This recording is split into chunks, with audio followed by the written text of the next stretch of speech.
আর একটা বাজে কথা বললে তোমার জিভ আমি উপড়ে নেব, বুঝেছো জানো? নিজেকে যথাসম্ভব সংযত রেখেই এতক্ষণ কথা বলছিলেন নিবারণবাবু। ফিসফিসিয়েই চলছিল বাক্যালাপ, আগন্তুকও তাই। কিন্তু শেষটায় আর ধৈর্য সংবরণ করতে না পেরে এক প্রকার চিৎকার করে উঠলেন বছর 50-এর বৃদ্ধ। জোরে জোরে হাঁপাচ্ছেন তিনি। একবার সতর্ক ভরা দৃষ্টিতে দুপাশে চোখ ঘুরিয়ে পুনরায় সংযত অথচ দৃঢ় কণ্ঠে বৃদ্ধ বললে, এই শেষবারের জন্য বলে দিচ্ছি, ওটা আমার জিনিস। আমি কি করব বা না করব সেটা তোমার থেকে পরামর্শ নেব না। না, নিবারণ সান্যালকে বৃদ্ধ বলা চলে না। যদিও চুলের বেশিরভাগটাই এরই মধ্যে পাক ধরে সাদা হয়ে গিয়েছে, তবু শৌখিনতার কোনো অভাব ভদ্রলোকের নেই। রোজ নিয়ম করে দাড়ি কামান নিবারণবাবু। ধোয়া ধুতি পাঞ্জাবি পরে রেসের মাঠে বেড়াতে যান। সপ্তাহে অন্তত 4 দিন সন্ধেবেলা তিনি রওনা হন সামনের এক চোলাই মদের আড্ডায়। এই শেষের অভ্যাস ছাড়া সস্তা শব্দটা আর কোনো বিষয় তার জন্য খাটে না। আজ সন্ধে 8টা নাগাদ এই নিয়ে তৃতীয়বার তার কাছে ফোন এসেছে। টেলিফোন থাকে তার শোবার ঘরেই। প্রথমটায় তিনি অত গা করেননি, ছেলে ছোকরাদের ফাজলামি ভেবে উড়িয়েই দিয়েছিলেন ব্যাপারটা। কিন্তু তৃতীয়বার এমন একটা গুপ্ত রহস্য নিবারণবাবুর কানে আচমকাই আছড়ে পড়ে, যা শোনা মাত্রই তার মদের নেশা ছুটে গেল। মুহূর্তের মধ্যেই একটা ঠান্ডা হিমেল স্রোত বয়ে গেল শরীরের ওপর থেকে নিচ অবধি। এটা কি হলো?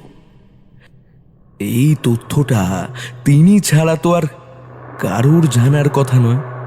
তবে কি? How dare you scoundrel, how dare you! কি প্রমাণ আছে তোর কাছে শালা?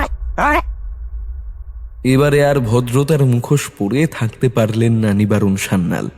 অনেক হয়েছে। 8 ঘন্টা ধরে অনেক আজে বাজে কথা সহ্য করেছেন তিনি।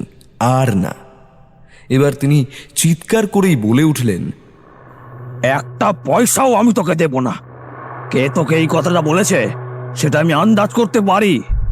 আগে তার ব্যবস্থা করব, তারপর আমি তোকে দেখছি। হ্যাঁ। ধূপ করে রিসিভারটা যথাস্থানে ফেলে দিলেন তিনি। একটা মধুর আওয়াজ ভেসে যায় সন্ধ্যের হিমেল বাতাসে।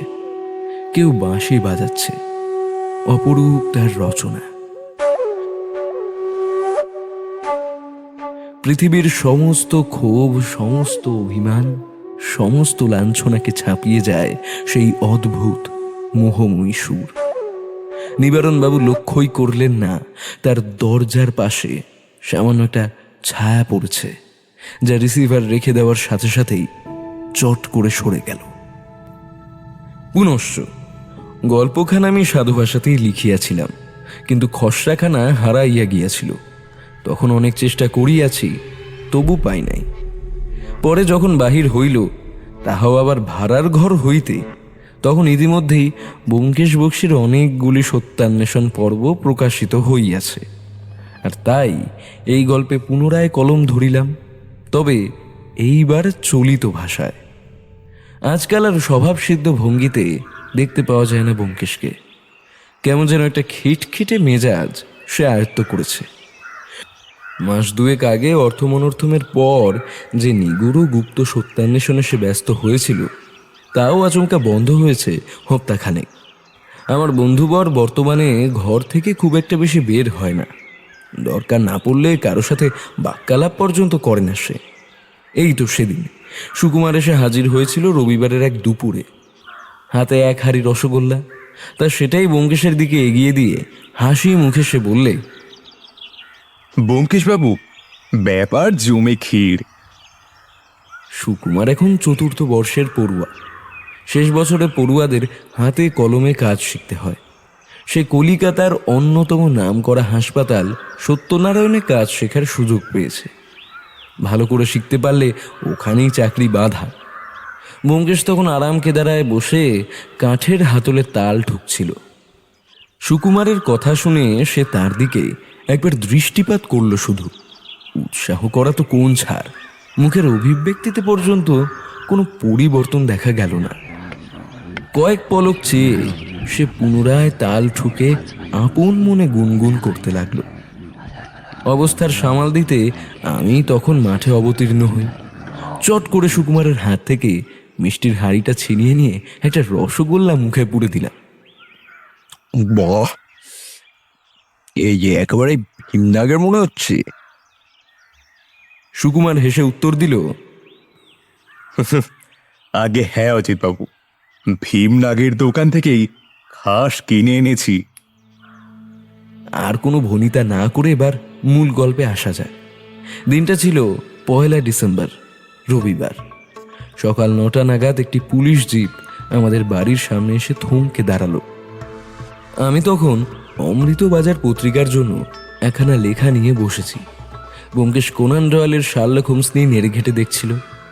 হন্তদন্ত হয়ে উপরে উঠে এলেন ডেপুটি কমিশনার বিধু ভট্টাচার্য ওরফে বুদ্ধবাবু। আর সেই একটা হাফ ছেড়ে বড় বড় চোখে বললেন, জলদি চলুন ব্যোমকেশ বাবু, ওপর মহল থেকে ফের একবার তলব পড়েছে, নতুন কেস আছে। সাহেবের ইচ্ছে আপনি একবার এ বিষয়ে তদারকি করুন। কথাগুলো যে খুব উৎসাহের সঙ্গে তিনি বললেন এমনটা নয়। তার অভিব্যক্তিতে মিশে আছে 10 আনা বিরক্তি, 3 আনা দ্বিধা, 2 আনা অবজ্ঞা এবং 1 আনা ভক্তি। ওই 1 আনা ভক্তিকেই মুখোশের মতো ঢাল করে দাঁড়িয়ে রয়েছেন ভদ্রলোক। ব্যোমকেশ হাতের বইটা বন্ধ করে মুখ তুলে চাইল। সপ্রতিভ কণ্ঠস্বরে জিজ্ঞেস করল, এবারে আবার কি হয়েছে? কি খুন হলো? একটা বাচ্চা মেয়ে, বছর 20 বয়স। বললেন বিধুবাবু। আমিও বেশি কিছু জানি না, নেহাত সাহেব বললেন তাই আপনাকে সঙ্গে নিয়েই সেখানে যাব। একই রাস্তায় তো ঘর। পুলিশের জিপে গন্তব্যে পৌঁছতে আধ ঘন্টা সময় লাগলো। জায়গাটা শহরের পশ্চিমে। এখানে ভদ্র বাঙালি পল্লী রয়েছে ঠিকই, তবে আফগানদের রাস্তা নেই বেশি। রবি ঠাকুরের কাবুলিওয়ালা গল্পে আফগান পাঠানদের যে বর্ণনা পাওয়া যায়, এখানে তার হুবহু মিল রয়েছে। বাড়ির নম্বর খুঁজে পেতে খুব বেশি ঝক্কি পোহাতে হয়নি। চারিদিকে পাঠানদের জন্য বড় বড় 1 কামরার খুবচি সরাইখানা গজিয়ে উঠেছে। তারই মাঝে দোতলা একটি বাড়ি। বাড়িটির সদর দরজায় 2 জন উর্দিধারী মোতায়েন রয়েছে। বাইরে থেকে দেখলে বাড়িটি সাধারণ মধ্যবিত্তের বলেই গণ্য হয়, কিন্তু ভেতরের কারুকার্য সেটির শোভা অন্য মাত্রায় বাড়িয়েছে। বিদেশি ধাঁচে তৈরি করা একটি দোতলা বাড়ি। ঢুকলেই বসবার ঘর। মেঝেতে খয়েরি রঙের একটি কাশ্মীরি মখমলে কার্পেট বিছানো রয়েছে। উত্তরে 2টো গড়াদোয়ালা জানালা, দক্ষিণেও তাই। সামনে উপরে যাওয়ার একটা বাঁকানো সিঁড়ি। 3টে সোফা রয়েছে মুখোমুখি। লক্ষ্য করলাম ঘরের দেওয়ালে 2 রকম আলাদা রং করা। পূর্ব আর পশ্চিমে হলুদ রং এবং উত্তর দক্ষিণে গোলাপি। সচরাচর কোনো বাঙালি বাড়িতে এহেন আধুনিকতা এখনো চোখে পড়েনি।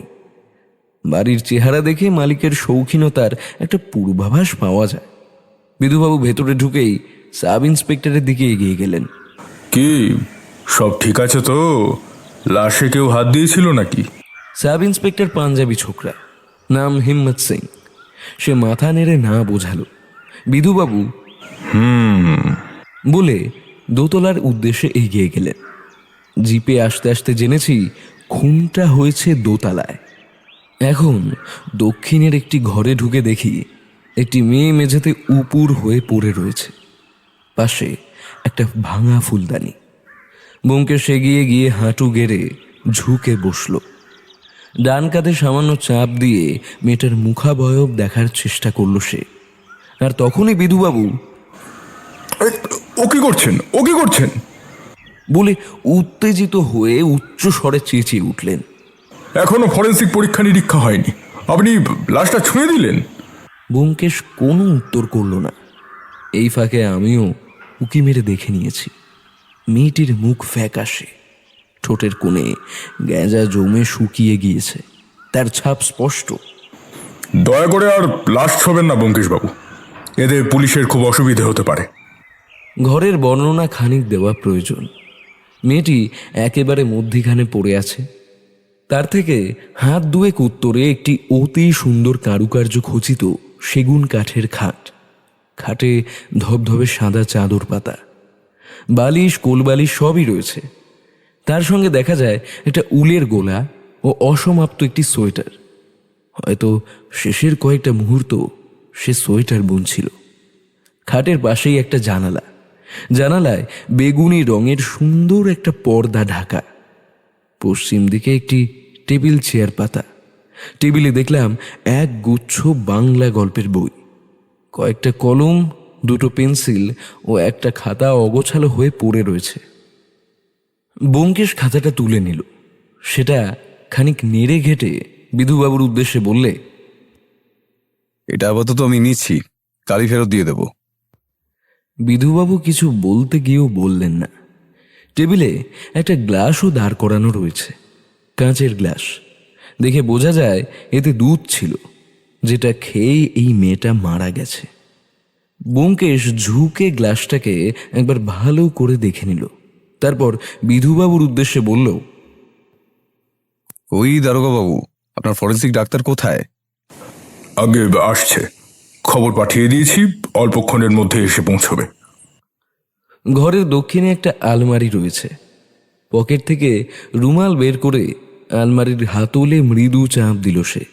ভেতরটা রকমারি শাড়িতে ঠাসা। না, আমি শাড়ির ব্যাপারে খুব একটা জ্ঞান পোষণ করি না, তবে ভেতরের চাকচিক্য রঙের বাহার দেখে এ জিনিস যে কেউ আন্দাজ করতে পারে। বেশ কয়েকটা গয়নার কৌটোও দেখা যায়। অতি সন্তর্পণে ব্যোমকেশ সেগুলো টেনে বার করল। প্রত্যেকটা কৌটোই হিরে জহরত মণি মুক্তায় ঠাসা। কোনোটা সাতনলা হার, কোনোটা কোমরের বেড়ি, কোনোটা আবার কাঁধ থেকে কবজি অবধি সুন্দর কারুকার্যে ভরা বাহুভুজ। আলমারিটা ভালো করে দেখে নিয়ে পুনরায় বন্ধ করে দিল ব্যোমকেশ। এরপর বিধুবাবুর দিকে এগিয়ে এসে সে বলল, নিন মৃতবাবু, এবার বলে ফেলুন, এখনো পর্যন্ত এই কেসের ইতিহাস ভূগোলই তো জানা হলো না। দারোগাবাবু সাব ইন্সপেক্টর হিম্মত সিংকে ডেকে পাঠালেন। সে এলে তিনি বললেন, নাও ভাই, এদের ইতিহাস ভূগোল সমস্ত পড়িয়ে দাও। হিম্মত সিং ভাঙা ভাঙা বাংলায় যা বলল তার পরিষ্কার চলতি তর্জমা হচ্ছে এই। ওই যে মেয়েটাকে পড়ে থাকতে দেখছেন, ওর নাম মোহিনী, বয়স 20 বছর। ওর পিতা নিবারণ সান্যাল ও মাতা লীলাবতী সান্যাল। লীলাবতী দেবী গত হয়েছেন প্রায় 10 বছর আগে একটা পথ দুর্ঘটনায়। নিবারণ সান্যালের পূর্বপুরুষ একসময় বাংলার নবাবের খাস বন্ধু ছিলেন। পরে যখন ইংরেজরা এসে নবাবি ঘুচিয়ে দেয়, তখন এই জমিদারিও ধসে পড়ল। তার প্রপিতামহ জগবন্ধু সান্যাল জমিদারি ছেড়ে বীরভূম থেকে কলকাতায় সপরিবারে পালিয়ে এলেন। তখন নিবারণ সান্যালের বয়স ওই 14-15। এখানে এসে মহাজনী কারবার শুরু করলেন ভদ্রলোক। অল্প সময়ের মধ্যেই অনেক অর্থ লাভ ঘটে। ধীরে ধীরে এই কলকাতা শহরেও নিজের ছাপ ফেলতে শুরু করেন সান্যাল মশাই। তবে কথায় বলে না, রক্তের গুণ কোথায় আর যাবে। প্রথমে জগন্নাথ সান্যাল, তারপর নিবারণ সান্যাল। কারোরই এই মহাজনী কারবারে আর মন টেকেনি। জগবন্ধু যতদিন বেঁচে ছিলেন মেয়ে ছেলে আর জুয়ার আড্ডা নিয়েই মেতে থাকতেন। নিবারণ সান্যালও তাই। আমি এখানে এসে প্রাথমিক পর্যায়ে জেরা করেছিলাম। এই ব্যাপারে জিজ্ঞেস করাতে তাচ্ছিল্যের হাসি হেসে তিনি বললেন, হ্যাঁ, এত সম্পত্তি কি ভূতে খাবে? হ্যাঁ, তবে একেবারেই যে অর্থাগম বন্ধ হয়ে গিয়েছিল এমনটা নয়। এই বাড়িতে নিবারণ সান্যাল ও তার মেয়ে ছাড়া আরো 2জন বাসিন্দা রয়েছেন। একজনের নাম রুষা বেগম আর অন্যজন হলেন তুষার পণ্ডিত। রুষা বেগম হচ্ছে মানে ওই, বুঝতেই পারছেন তো। কথা বলতে গিয়ে আমতা আমতা করতে লাগলো পাঞ্জাবি ইন্সপেক্টর। ব্যোমকেশ তারপর বলে তাকে আশ্বস্ত করল। হিম্মত সিং বলে চলল, তুষার পণ্ডিত গুণী মানুষ, বেটেঘাটো চেহারা। যতদিন দৃষ্টি ছিল যাত্রার দলে বাঁশি বাজাতেন। যতদিন দৃষ্টি ছিল মানে? আমি প্রশ্ন করলাম। হিম্মত সিং গম্ভীরভাবে উত্তর দিল, তুষার পণ্ডিত অন্ধ। কাকতালীয়ভাবে তিনিও একটা পথ দুর্ঘটনায় চোখের দৃষ্টি খুইয়েছেন। এখন সপ্তাহে 5 দিন বিকেল বেলা কিছু ছাত্রছাত্রী আসে তার কাছে বাঁশি শিখতে, সেই দিয়েই চলে যায়। এছাড়া একটা ঝি আছে, নাম বিমলা। চলুন প্রত্যেকের সঙ্গে আলাপ পর্বটা সেরে ফেলা যাক। দোতলায় 3টে শোয়ার ঘর রয়েছে, যার মধ্যে 2টো ব্যবহারের যোগ্য। একটি মোহিনীর এবং তার ঠিক পাশেই থাকেন নিবারণ সান্যাল। আমরা প্রথমে তার কাছে গিয়ে হাজির হলাম। ঘরটা দেখলে প্রথমটায় বিস্মিতই হতে হয়। ভেতরে ঢুকে একটা কড়া গন্ধে নাক ঝাঁঝিয়ে উঠল। অস্ফুট স্বরে ব্যোমকেশ কি যে বলল তা ঠিক শুনতে পেলাম না। ভদ্রলোক যে বিলিতি পারফিউমে সারা ঘর ডুবিয়ে ফেলেছেন তাতে কোনো সন্দেহ নেই। এছাড়াও আশ্চর্য হওয়ার জন্য একটা কারণ রয়েছে।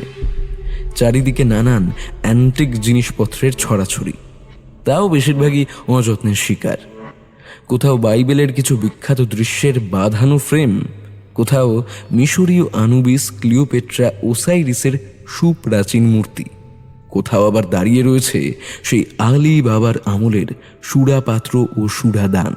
বোধহয় ওই দুটি ব্যবহৃত হয় বেশি, কারণ অন্য সব কিছুতে একটু আধটু ধুলো জমলেও ওগুলো একেবারে পরিষ্কার ঝকঝকে তকতকে রয়েছে। ঘরের মধ্যেখানে একটি খাট, একই রকম কারুকার্যে ভরা। পাশে একটি অ্যান্টিক টি টেবিল এবং তার উপর রাখা গ্লাস, একটা চানাচুরের কৌটো এবং 2টো বিলিতি বোতল। কে কে অনুমতি ছাড়াই ঘরে ঢুকলে? কোন স্কাউন্ডার? স্বরটা গুরু গম্ভীর, তবে মানুষটা নয়। বয়স আনুমানিক 60 পেরিয়ে গেছে। হৃষ্টপুষ্ট চেহারা, মাথায় পাতলা চুল, পুরোটাই প্রায় সাদা। বিছানায় ঠ্যাস দিয়ে এতক্ষণ ঝুঁকছিলেন ভদ্রলোক। এখন মুখ তুলতে দেখলাম নাকের নিচে একটা মোটা পুরুষ্ঠু গোঁফ নিজের 2 বাহু উঁচিয়ে রয়েছে। শৌখিন লোক বটেই নিবারণবাবু। বুড়ো আঙুল বাদে প্রায় সবকটিতেই একাধিক সোনার আংটি, লাল নীল পাথরের সমারোহ।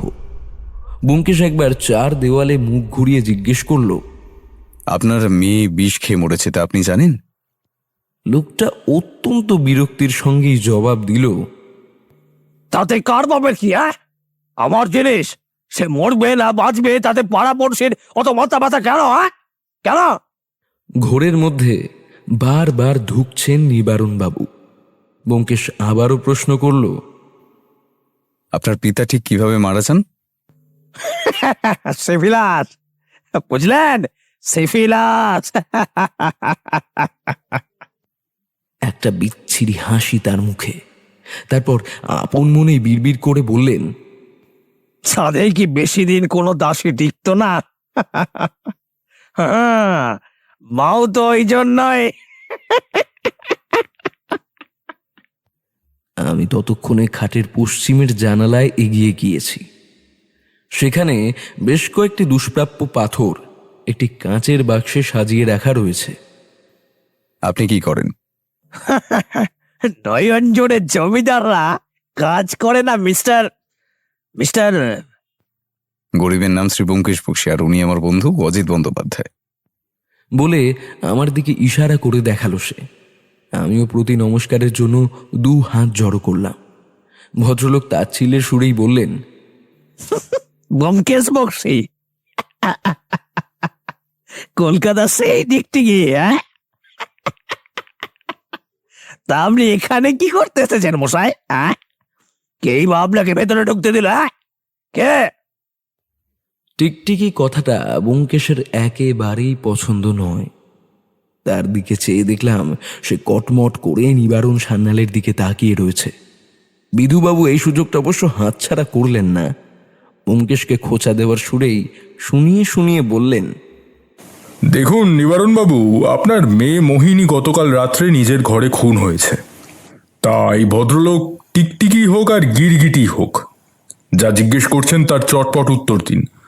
এরপর আবার পুলিশের জেরা শুরু হবে। তখন কিন্তু এত তাচ্ছিল্য সহ্য করব না।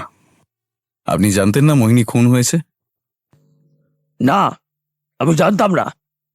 আমি তো প্রথমে অন্য এক দারোগার কাছে খবরটা পাই, তখনও বিশ্বাস হয়নি। বিশ্বাস যখন হয়নি তখন উঠে গিয়ে দেখলেন না কেন? গিয়েছিলেন দেখতে, আপনার তো পাশেই। না, মরে থাকলে আর গিয়ে কি হবে? যদি বেঁচে থাকতো তাহলে এতক্ষণে চায়ের পেয়ালা নিয়ে হাজির হতো। আসেনি মানে নেই। মোহিনী কি আপনার নিজের মেয়ে? কথাটা শুনে উচ্চস্বরে হেসে উঠলেন নিবারণ সান্যাল।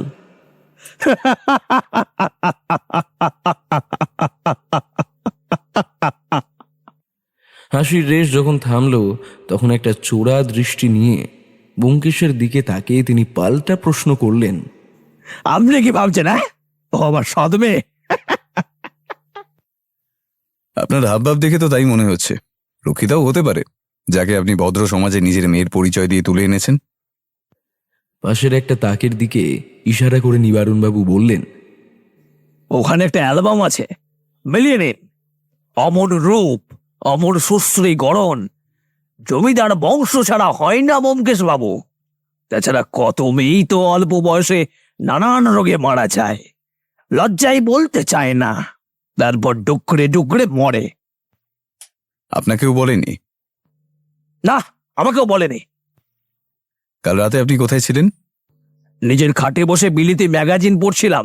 পড়বেন নাকি ব্যোমকেশ বাবু, পড়বেন? খাটের পাশেই কয়েকটি বিলিতি ম্যাগাজিন ছড়িয়ে ছিটিয়ে ছিল। প্রত্যেকটার প্রথম পাতা দেখেই বোঝা যায় সেগুলো কি।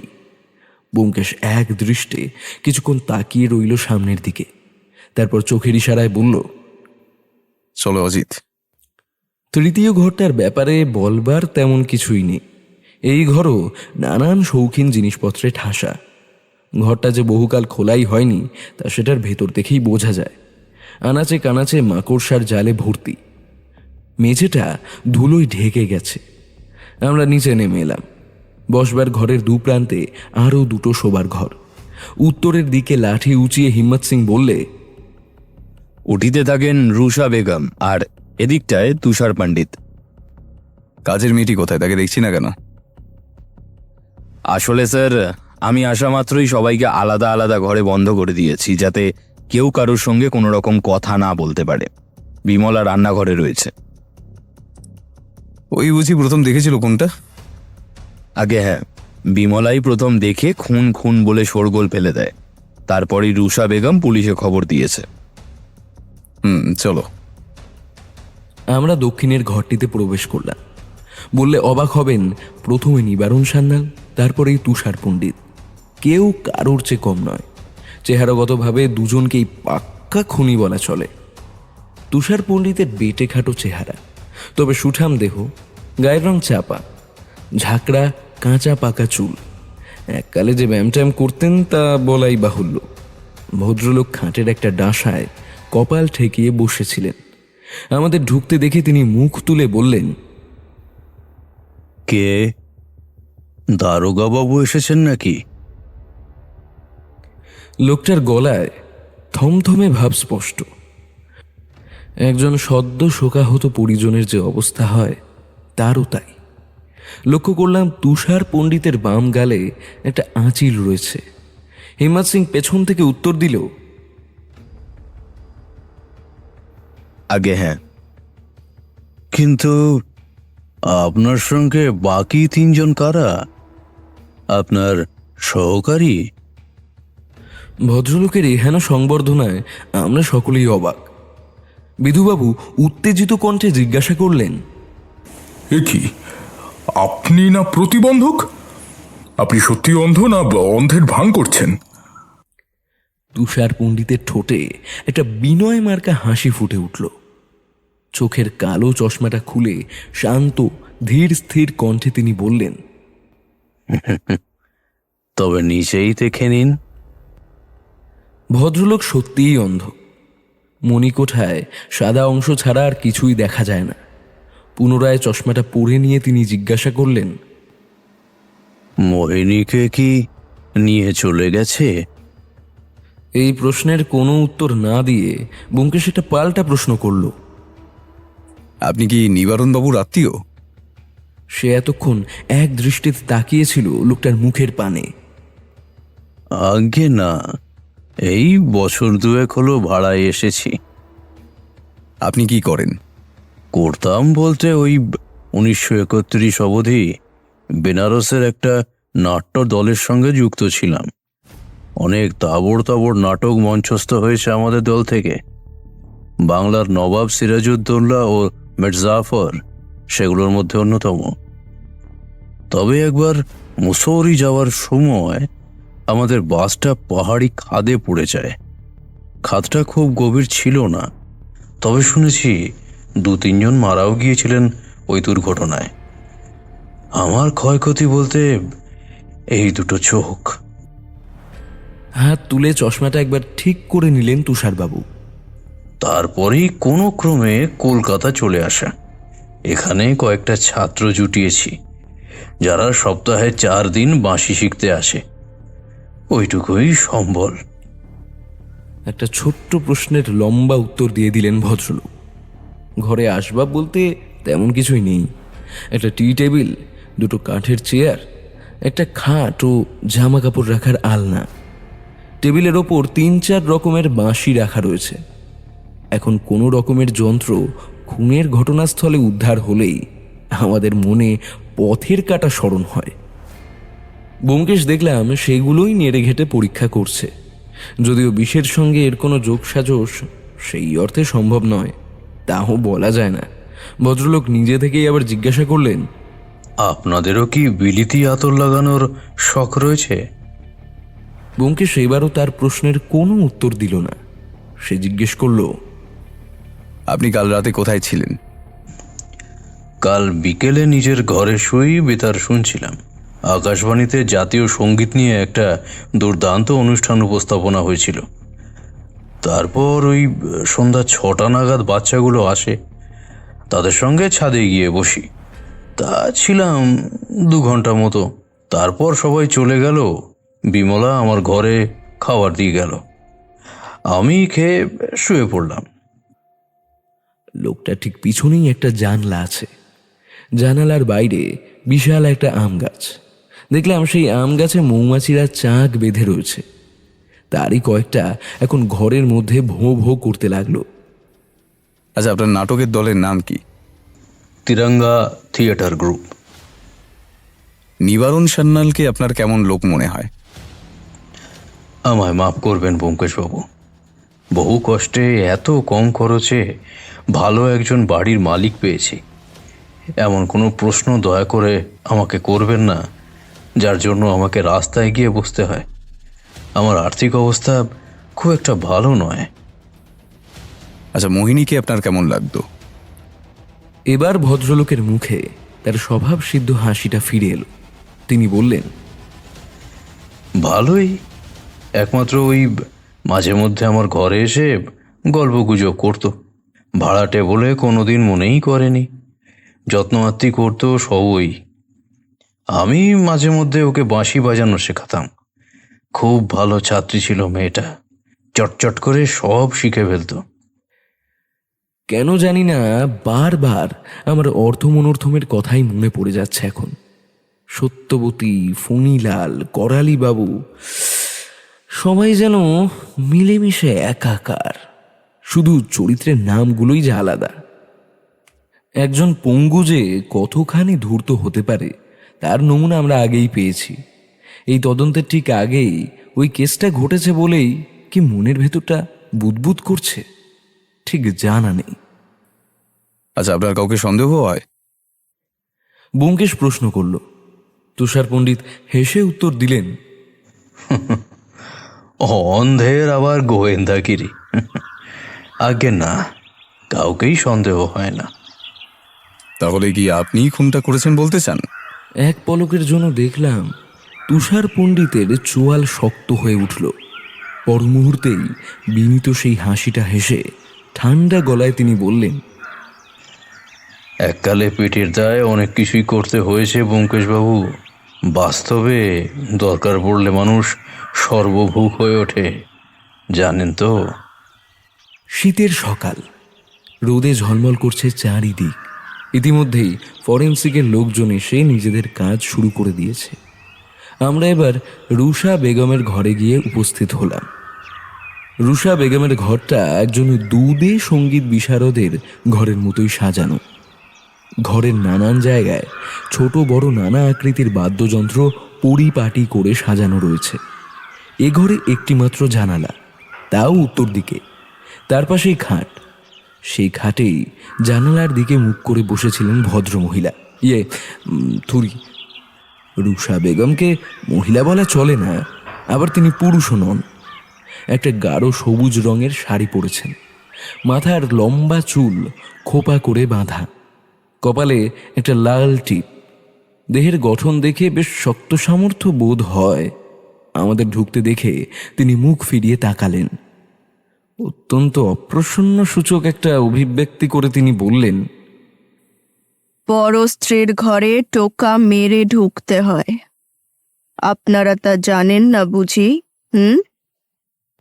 ব্যোমকেশ মৃদু হাসল। কেন, আড়ি পেতে শোনাও কি মহিলাদের জন্মসিদ্ধ অধিকার? আমি আশা থেকে দেখছি আপনি আড়ি পেতে দরজার আড়াল থেকে আমাদের কথোপকথন শোনার চেষ্টা করছেন। আপনার ছায়া পড়েছিল দরজার আড়ালে, জান্নার দিকে তাকিয়ে দেখার ভানটা না করলেও পারতেন। রুষা বেগম মুহূর্তের জন্য দমে গেলেন। ব্যোমকেশ এবারে সোজা সাপটা প্রশ্ন শুরু করল।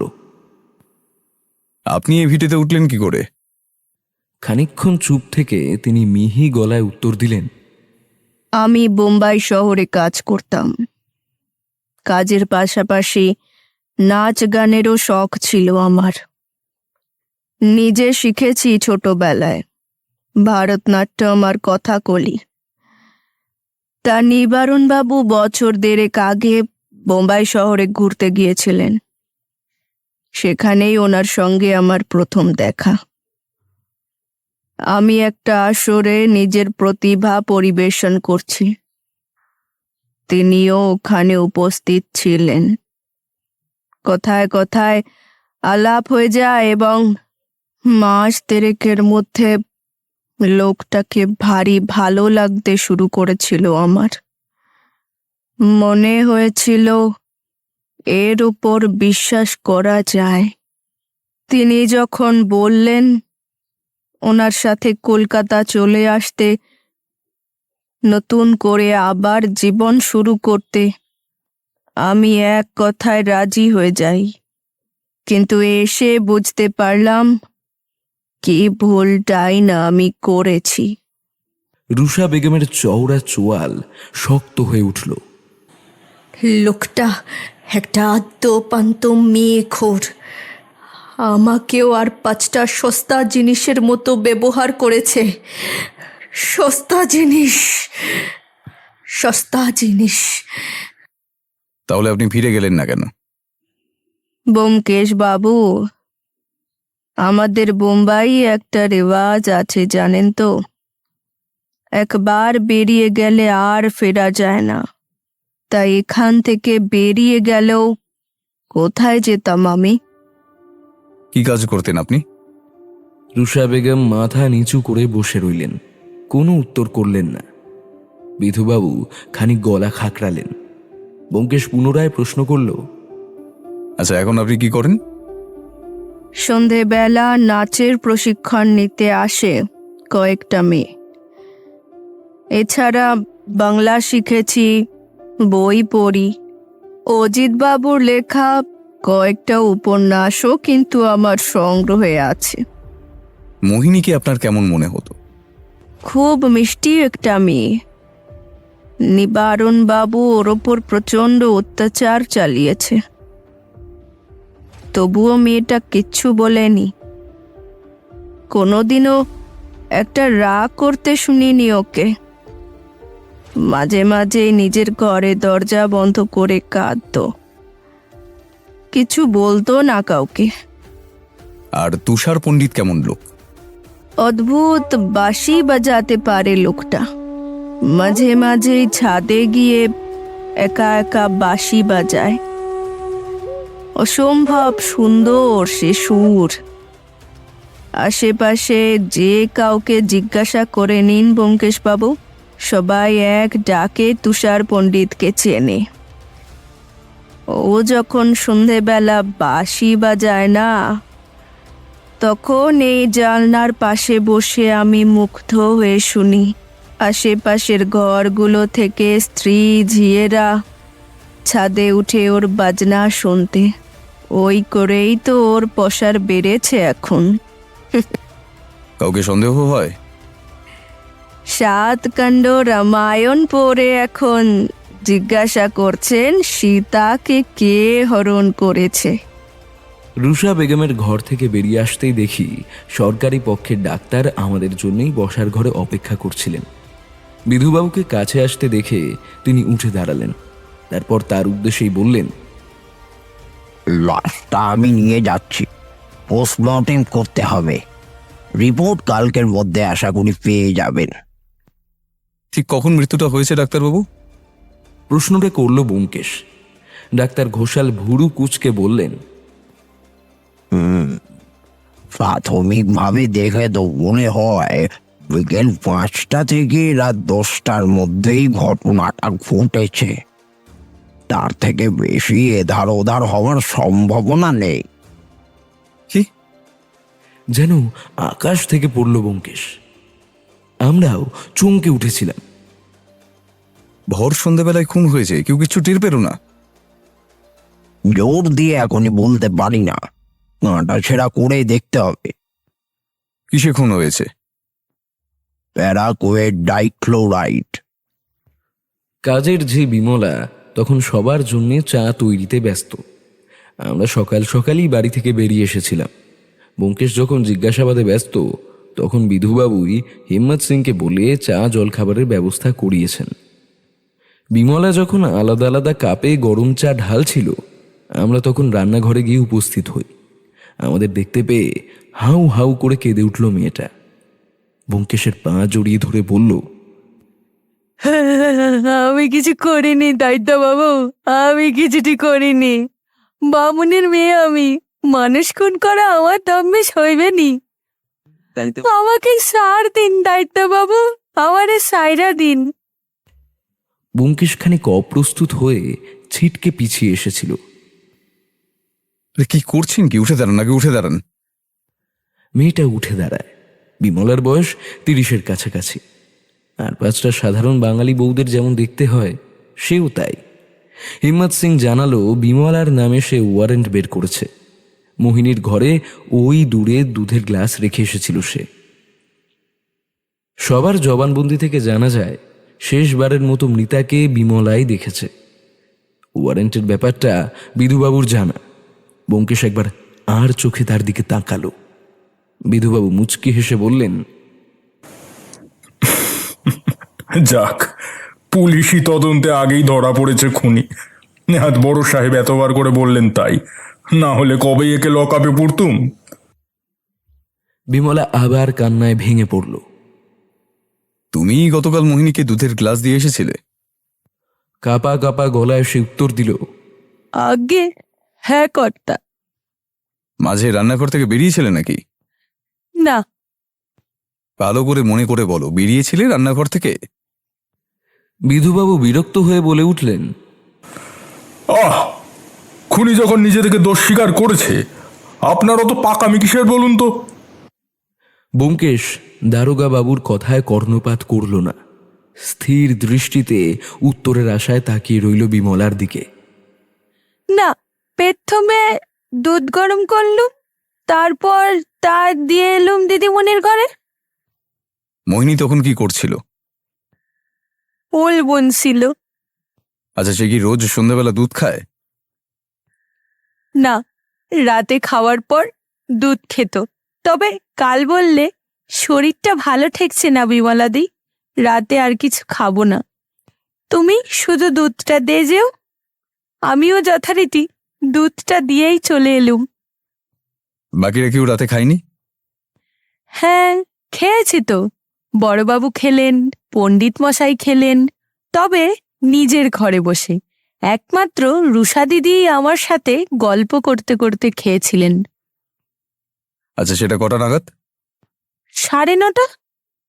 তখন মোহিনী ঘরে ছিল? ঠিক বলতে পারবো নে।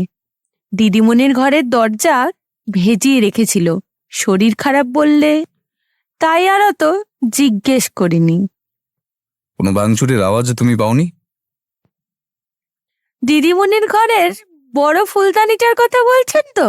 রান্নাঘর থেকে একটা আওয়াজ পেয়েছিলাম, তবে মনে হয়েছিল ওটা বড়বাবু করেছেন। আসলে মদে সুর থাকলে বড়বাবুর আর জ্ঞান থাকে নে। আগেও অনেক জিনিস এভাবে নষ্ট করেছেন তিনি। তুমি কখন লাশটা দেখলে? আজ সকালে। কোনোদিন দিদিমণি অত দেরি করে ঘুম থেকে ওঠে না, সেই ছোট থেকে দেখে আসছি। দিদিমণি ভোর ভোর উঠে স্নান সেরে পুজোয় বসেন, তারপর আমি এলে একসাথে বাড়ির কাজে হাতে। আজ সকালে যখন দিদিমণির ঘরের সামনে গেলুম, দরজা ধাক্কাতে যাব, দেখি সেটা খোলা। তারপর তুমি কাল কখন বাড়ি ফিরেছিলে? আমি রোজ রাতে 10:30 নাগাদ সবার খাওয়া হয়ে গেলে তরকারি নিয়ে বাড়ি ফিরি। কালও এমন সময় বাড়ি ফিরে গিয়েছি। আমার বাড়ি তো কাছেই। তোমার বাড়িতে কে কে আছে? এই প্রশ্নটা শুনে ফের সুর করে কেঁদে উঠল বিমলা। ও দায়িত্বা বাবু, আমার 7 বছরের একটাই বাচ্চা আছে, একটা স্বামী আছে, সংসারটা ধসে পড়বে দায়িত্বা বাবু, আমায় ছেড়ে দাও। আমি বামুনের মেয়ে, খুন করে আমার দমে সইবে না। আমরা বেরিয়ে এলাম। হিম্মত সিং জানালো বিমলার স্বামীর নাম কিশোর, সেই তল্লাটেই রিক্সা টানে। বউকে পুলিশ পাকড়াও করেছে শুনে প্রথমে এখানে সে হাঁ হুতাশ করেছিল, তারপর গালিগালাজ করতে করতে চলে গিয়েছে। যাওয়ার আগে সে বলে গিয়েছে একজন ভালো উকিল নিয়ে তবে সে ফিরবে। সর্বহারা হলে সে হোক, তবে নিজের স্ত্রীকে সে উদ্ধার করবেই। ঘর থেকে বেরিয়ে এসে ব্যোমকেশ বিধুবাবুর উদ্দেশ্যে বলল, আপনি একটু খানা তল্লাশি চালিয়ে দেখুন, নিবারণ সান্যালের কোনো উইল রয়েছে কিনা। বিধুবাবু যেন আকাশ থেকে পড়লেন, অবাক দৃষ্টিতে প্রশ্ন করলেন, ও মশাই, আপনি কি এখনো কালীচরণেই আটকে আছেন নাকি? এই তদন্তে নিবারণের উইলের কি প্রয়োজন আছে? মুচকি হেসে ব্যোমকেশ বললে, না থাক, তবু দেখতে ক্ষতি কি, চলে। দুপুর থেকে ব্যোমকেশ নিজের লাইব্রেরি ঘরে দৌড় দিয়েছে। খাওয়ার সময় অনেক করে ডাকলাম, কোনো সাড়া করল না। শেষে বাধ্য হয়েই পুটিরামকে বললাম ভাতের থালা সে যেন পড়ার ঘরেই রেখে আসে। ওই একটি বার দরজা খুলেছিল বন্ধুবর, তখনই দেখেছিলাম চুল উস্কো খুস্কো, চারিদিকে বইপত্র সব ছড়ানো। ব্যোমকেশ কাঠের চেয়ারে এক পা তুলে হাঁটুতে জোরে জোরে করাঘাত করে চলেছে। সেদিন বিকালে সুকুমারের বাড়ি থেকে একটা টেলিফোন আসে। আমি তখন সবে ভাত ঘুম দিয়ে উঠেছি। জল খেতে যাব এমন সময় টেলিফোনটা ক্রিং ক্রিং শব্দে বেজে উঠল। আমি যথারীতি গিয়ে রিসিভারটা তুলে হ্যালো বললাম। একে শীতকাল, তার উপর ভাত ঘুম, বাঙালির অত্যন্ত প্রিয়। ঘুমের রেশ তখনও পুরোপুরি কাটেনি। আচমকাই একটা মহিলা কণ্ঠস্বর শুনে আমার সমস্ত ঘুম এক নিমেষে ছুটে গেল। হ্যালো,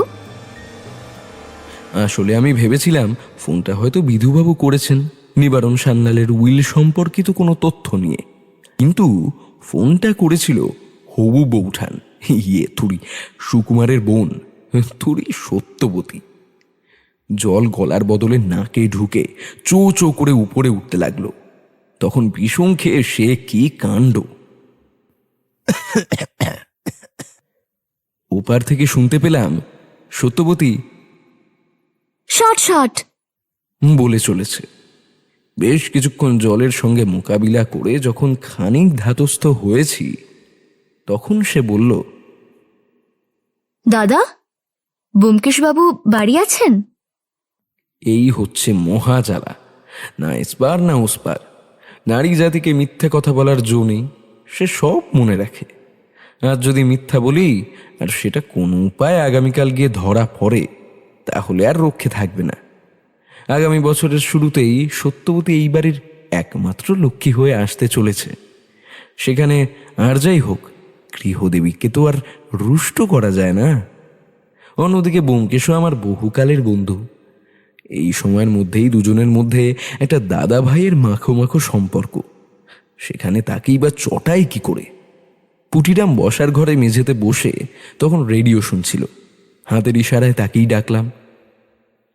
সে এলে, বৌঠান, আমার না প্রচন্ড পিঠ ব্যথা, হ্যাঁ, প্রকৃতি ডাকছে। এই বলে রিসিভারটা তার হাতে হস্তান্তর করে চটপট কেটে পড়লাম।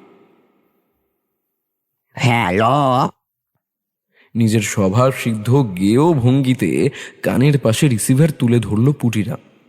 সপ্তাহে একবার সে নিজের দেশে ফোন করে, তখন দেখেছি। হ্যাঁ, কে বলছেন? হ, আচ্ছা আচ্ছা, হ্যাঁ আছে তো, আমি ডেকে দিচ্ছি, একটু দৌড়ুন।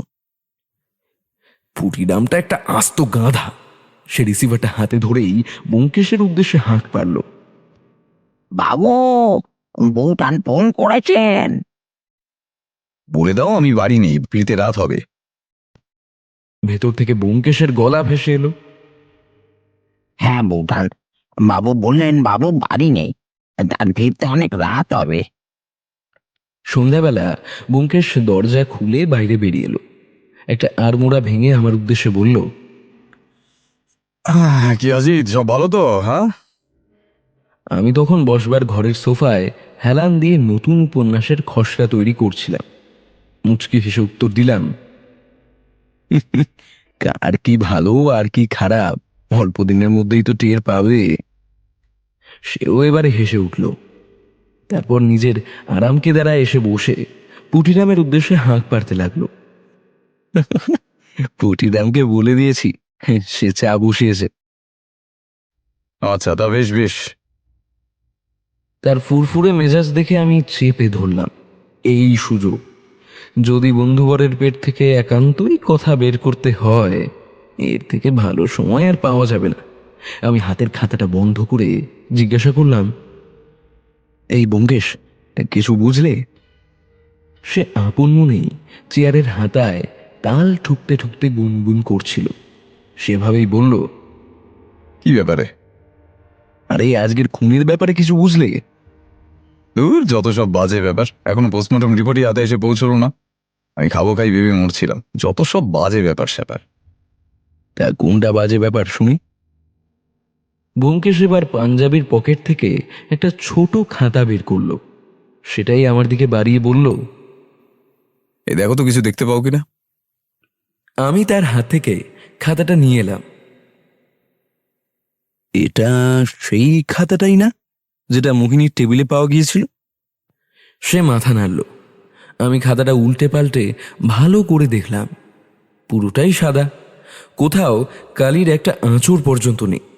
খরচের মধ্যে শুধু প্রথম দুটো পাতা ছেঁড়া গেছে। আর কিছু দেখতে পেলে না? আমি মাথা নাড়লাম। খাতাটা খুলে প্রথম পাতায় নিজের পেন্সিল দিয়ে একটু ঘষো, দেখো তো কিছু লেখা ফুটে ওঠে কিনা।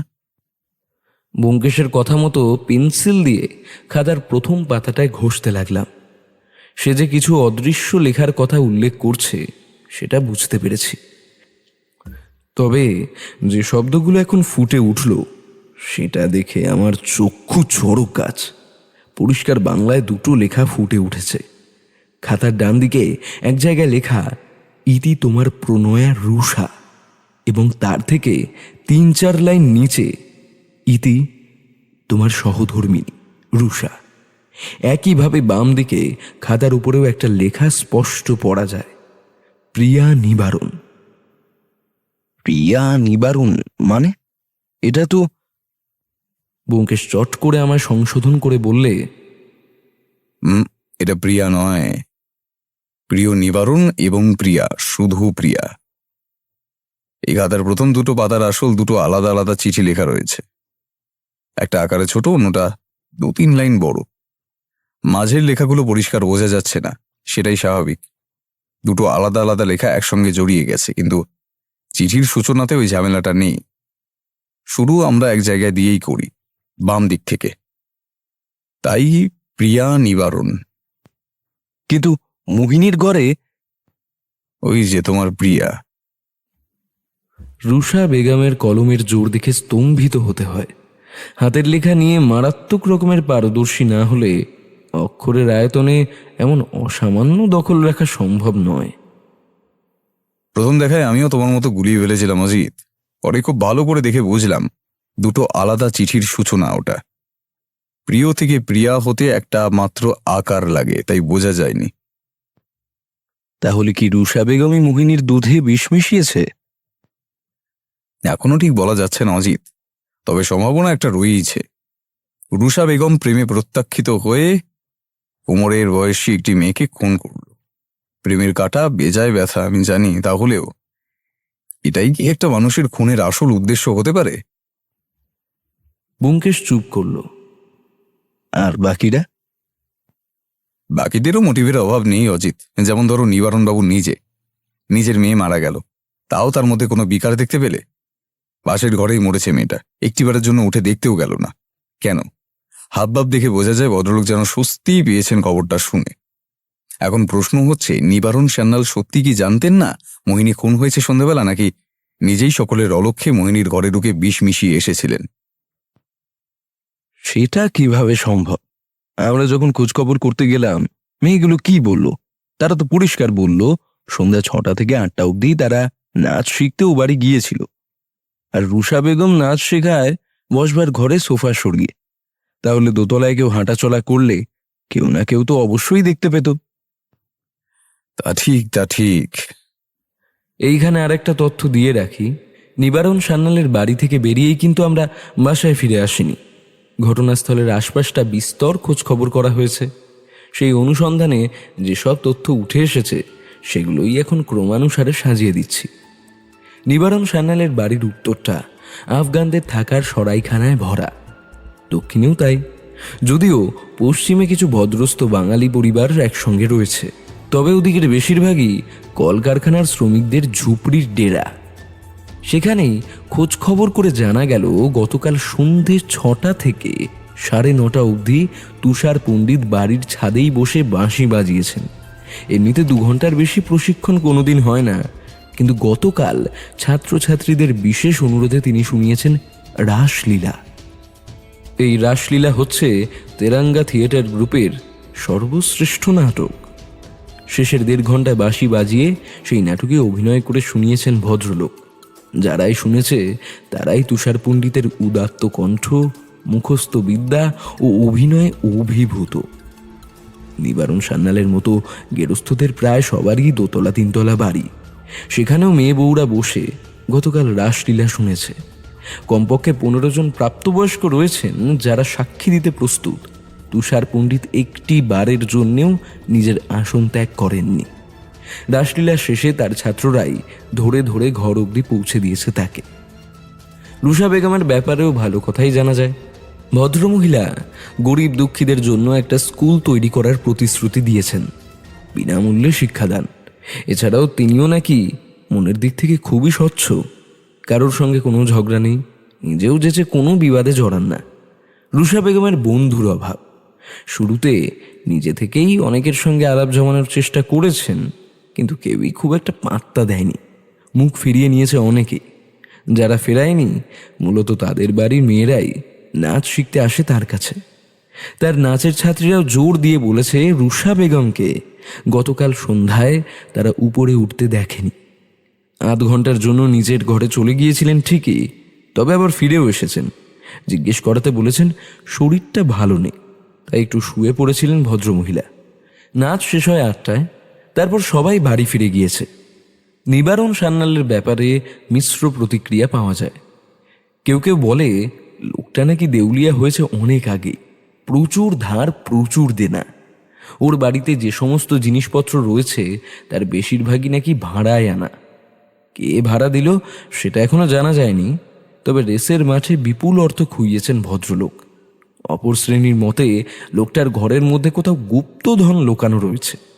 এত ঠাটবাট, এত বাবুয়ানা আজকের বাজারে এমনি এমনি। 2 জন ভাড়াটে রেখেছেন লোক দেখানোর হেতু, যাতে কেউ সন্দেহ না করে।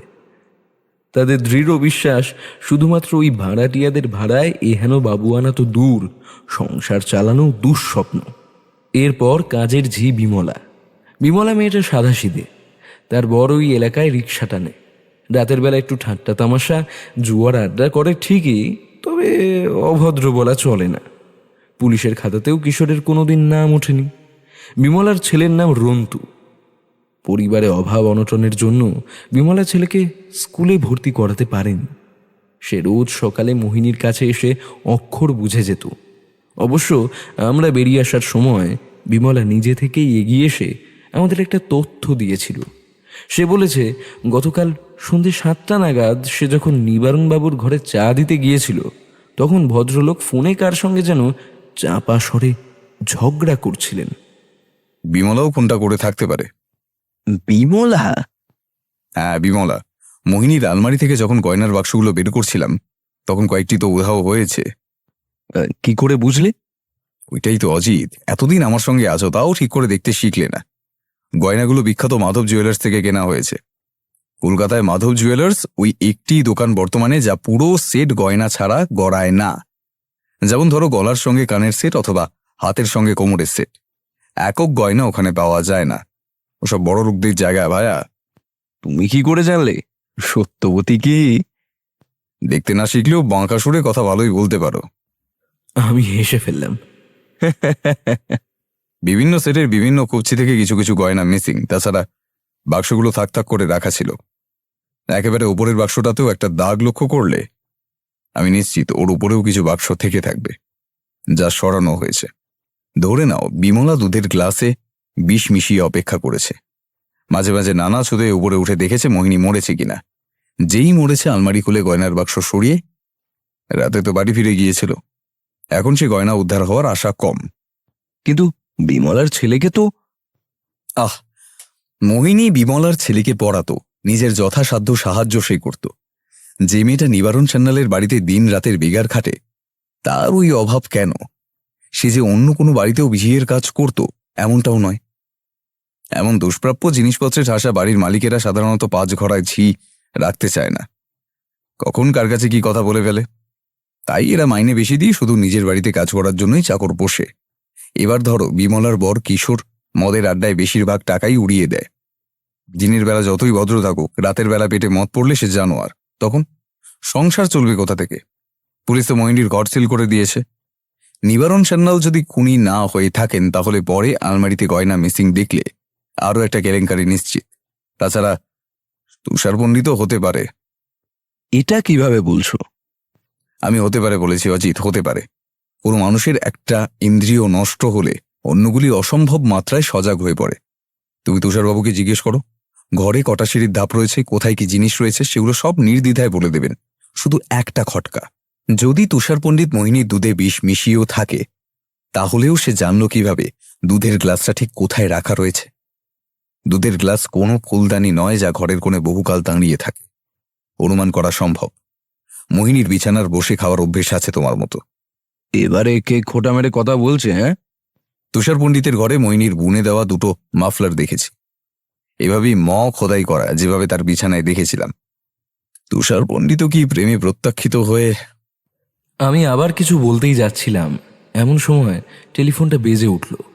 ব্যোমকেশ রিসিভারটা তুলে হ্যালো বলতেই কিছুক্ষণের মধ্যেই তার মুখে এক অদ্ভুত পরিবর্তন লক্ষ্য করলাম। ভুরু কুঁচকে গেছে, ধীরে ধীরে চোয়াল শক্ত হচ্ছে। তাই নাকি? আপনি নিশ্চিত ভালো করে দেখেছেন? ঠিক আছে। রিসিভারটা রেখে দিয়ে সে বলল, নিবারণ সান্যালের ঘরে একটা পুরনো উইল পাওয়া গেছে। সেই উইল অনুযায়ী নিবারণ সান্যালের মৃত্যুর পর সম্পত্তির 2/3 পাবে মোহিনী আর বাকি 1/3 রুষা বেগম। উইলটা করা হয়েছে 1932 সালের 28শে ফেব্রুয়ারি। নিবারণ সান্যাল বলেছে ওটাই তার একমাত্র উইল, নতুন করে আর কিছু কখনো তৈরি করেননি। তবে উইলটার কথা নাকি তিনি ভুলেই গিয়েছিলেন। এবারে ভেবে দেখো, নিবারণ সান্যাল মোহিনীর বাসের ঘরেই শোয়, এমনিতেই তার ওপর বেগম জানের বেজায় রাগ। এবারে কোনো উপায়ে যদি মোহিনীকে খুন করে দোষটা নিবারণবাবুর ঘাড়ে ফেলা যায় তাহলে পুরো সম্পত্তি কে পাবে? 20 বছরের মেয়েকে বিষ খাইয়ে খুন, যাবজ্জীবন ছাড়া আর কিচ্ছু হবে না। তাছাড়া নিবারণ সান্যালের অন্য কোনো আত্মীয় স্বজনও নেই। এইবার একটা জোরালো মোটিভ পাওয়া যাচ্ছে। বিচিত্র বাড়ির বিচিত্র সব চরিত্র। একটি পুরুষ মাতাল, একজন আবার হয়তো নারী। একটি পুরুষ কানা, সবারই মোটিভ সারি সারি। একজনের নাম মোহিনী, অন্যজন বিমলা, প্রথমজন লাস্যময়ী, অপরজন অবলা। আমাদের আশ্চর্যের আরও বাকি ছিল। সকাল সকাল ও বাড়িতে যাওয়ার জন্যে প্রাতরাশ সারছি, ব্যোমকেশ একটি কথাও বলছে না। এমন সময় আবার টেলিফোনটা বেজে উঠল। বিধুবাবু ফোন করেছেন। তিনি জানালেন মোহিনীর পোস্টমর্টেম হয়ে গিয়েছে। খুনের সময় 6টা থেকে রাত 9টার মধ্যে, ওর বেশি এধার ওধার হবে না। মৃত্যুর কারণ যথারীতি প্যারাকুয়েট ডাইক্লোরাইড। সারা বাড়ি তন্ন তন্ন করে খুঁজে দেখা হয়েছে, বিষের শিশি কোথাও মেলেনি। ঘরের আশেপাশেও তল্লাশি চালানো হয়েছে, এমন কিছু মেলেনি যে বোতলে বিষ রাখা থাকতে পারে। মোহিনীর বুকে কফ জমে গিয়েছিল। তবে আশ্চর্যের ব্যাপার এই যে মোহিনী 2.5 মাসের অন্তঃসত্ত্বা। খবরটা শোনা মাত্রই ব্যোমকেশ খাওয়া ছেড়ে তীর বেগে ঘর থেকে বেরিয়ে গেল। আমিও পেছন পেছন ছুটলাম।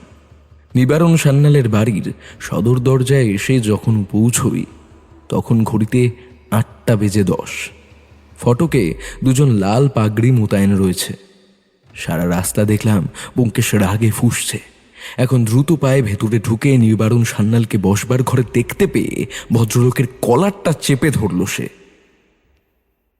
চমর একটা, হ্যাঁ? লজ্জা করলো না শয়তান, লজ্জা করলো না নিজের মেয়ের সঙ্গে এমন জঘন্য অত্যাচার করতে? নিবারণ সান্যাল তখন চা পানে ব্যস্ত। সামনের সোফায় রুষা বেগমও বসে রয়েছেন। হই হট্টগোল শুনতে পেয়ে বিমলাও রান্নাঘর থেকে বেরিয়ে এসেছে। কি করছেন আপনি? ব্যোমকেশ বাবু, কি করছেন? ছাড়ুন আমাকে, ছাড়ুন আমাকে। শয়তান, মাত্র 20 বছরের একটা বাচ্চা মেয়ে, তুই তার বাবা হয়ে মেয়েটার সাথে এমন করলি? ওপর তাকিয়ে দেখি লাঠি হাতে তুষারবাবুও বাইরে এসে রেলিং ধরে দাঁড়িয়েছেন। কি হয়েছে? এত হট্টগোল কেন? কি হয়েছে? আমি আর 2 কনস্টেবল মিলে ব্যোমকেশকে কোনো রকমে আলগা করতে নিবারণবাবু বলে উঠলেন, এটা কি কি কি ধরনের অসভ্যতা ব্যোমকেশ বাবু? হ্যাঁ, আমার মেয়ে মারা গিয়েছে, এখন কি কি যাতা বলছেন আপনি? কি সব বাজে বাজে কথা বলছেন? একদম বাজে কথা বলবেন না। পাঞ্জাবির পকেট থেকে রিভলভার বের করে সামনের দিকে উঁচিয়ে ধরল ব্যোমকেশ। একদম বাজে কথা বলবেন না। ইতিমধ্যেই বিধুবাবু এসে উপস্থিত হয়েছেন। শোরগোল শুনে তিনি হন্তদন্ত হয়ে ভেতরে ছুটে এলেন। ব্যোমকেশ বাবু, এ আপনি কি করছেন? বন্দুক হাতে দাঁড়িয়ে আছেন কেন? সরকার কি আপনাকে ছেলে খেলা করবার জন্য বন্দুক দিয়েছে? খুনি তো বিমলা, ওই তো বিষ মিশিয়েছে মোহিনীর দুধে। বিধুবাবুর কথা শুনে বিমলা এবার নাকি সুরে কান্না জুড়ে দিল। ও নাইলা বাবু, আমি কিছু করিনি, আমি বামুনের মেয়ে। ইত্যাদি ইত্যাদি। ব্যোমকেশ দেখলাম পাঞ্জাবির পকেট থেকে গতকালের সেই খাতাটা বের করে সকলের সামনে তুলে ধরল। তারপর দৃঢ় কণ্ঠে বলল, এই সেই খাতা যেখানে মোহিনী নিজের শেষ চিঠিটা ব্যক্ত করে গেছে। এক পলকের জন্য তাকিয়ে দেখলাম রুষা বেগমের মুখ নিমেষে সাদা ফ্যাকাশে হয়ে গিয়েছে। ব্যোমকেশ বলে চলল, যদিও খাতাটা মোহিনীর নয়, তবে এই খাতায় মোহিনী একটি চিঠি লিখেছিল। একেবারে শেষে ভালো করে বুঝিয়ে বললে, খাতার একেবারে মাঝখান থেকে 2 পাতা ছিঁড়ে তার একটিতে লেখা হয়েছে। কি যে বলছেন কিছুই তো বুঝতে পারছি না। উত্তেজিত হয়ে কথাটা বললেন বিধু ভট্টাচার্য। ব্যোমকেশ খাতার একেবারে মাঝখান থেকে 1 জোড়া পাতা উপড়ে নিল। এই দেখুন, ঠিক এই উপায়। এরপর খাতাটাকে উল্টো করে তার উপর কাগজটা রেখে মোহিনী চিঠিটা লিখেছিল। এইসব খাতায় 30 জোড়া করে কাগজ, মাঝখানে 2 করে স্টেপল পিন দিয়ে আটকানো থাকে। খাতার শুরুতে 2 কাগজ উধাও, যার শেষাংশ এই দেখুন এখনো খাতার সঙ্গে লেগে রয়েছে, কিন্তু এটা ছাড়াও 1 জোড়া কাগজ মিসিং। এটা ছেঁড়া হয়েছে খাতার একেবারে মাঝ বরাবর, তাই প্রথমটাই খুব একটা চোখে পড়েনি। কিন্তু গতকাল রাত্রে খাতাটা ভালো করে পরীক্ষা করতে গিয়ে দেখি খাতার পিন 2 খানিক উপড়ে রয়েছে। তখনই সন্দেহ হয়। গুনে দেখলাম প্রথম 2 কাগজ ছাড়া আরও 1 জোড়া নেই। কোথায়? আমাকে তো কই বললে না। তখন নয় অজিত, রাতে খাওয়ার পর পুনরায় আমি এই খাতাটা নিয়ে বসেছিলাম, যদি কিছু পাওয়া যায়। এই যদি কিছু পাওয়া যায় এর অনুসন্ধান করতে গিয়ে যে জিনিসটা হাতে এসেছে সেটা দেখলে আপনাদেরও রক্ত গরম হয়ে উঠবে। আমার বিশ্বাস এ বাড়ির অন্তত একজন এই ব্যাপারটি জানতেন, আর সেটা জানার পর ব্ল্যাকমেলও করেছিল টেলিফোন করে, গলা পাল্টে। ব্যোমকেশ আর চোখে একবার রুষা বেগমের দিকে তাকালো। ভদ্রমহিলা শুকিয়ে কাঠ। কিন্তু কি ছিল ওই চিঠিতে? আর চিঠিটাই বা কোথায়? চিঠিটা কোথায় তা তো জানি না বিধুবাবু, তবে চিঠিতে কি লেখা ছিল এবং কার উদ্দেশ্যেই বা সেটা লেখা হয়েছে সেটা আমি জানি। এসব খাতা একটা পাতলা কার্ডবোর্ড দিয়ে বাঁধানো থাকে বিধুবাবু।